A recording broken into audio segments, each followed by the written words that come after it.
বিগত দিনের সরকারগুলি অনেক ক্ষেত্রে অপরিকল্পিত অনেক কাজকর্ম করেছে।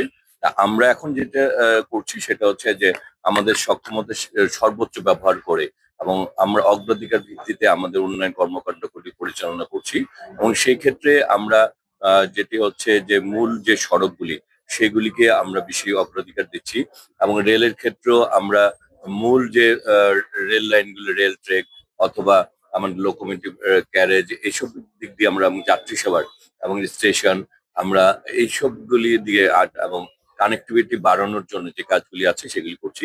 হ্যাঁ, অবশ্যই আমাদের এই বর্তমান সরকার মাননীয় প্রধানমন্ত্রী জনাব তারেক রহমান আহ সেবা জনগণের দৌড় করে পৌঁছাতে চান।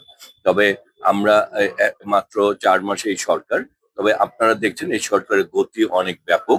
সেক্ষেত্রে সরকারের মূল পরিকল্পনাই হচ্ছে সেবাটি প্রতিটি নাগরিকের কাছে পৌঁছে দেওয়া। আমরা কোনো ধরনের হিংসা বশবর্তী হয়ে কোনো এই সরকার কাজ করছে না।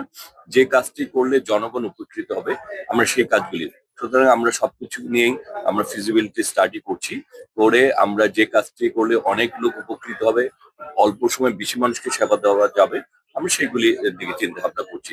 বাকিটা ফিজিবিলিটি স্টাডি করলে আমরা বুঝতে পারবো কোনটা বাস্তবায়ন।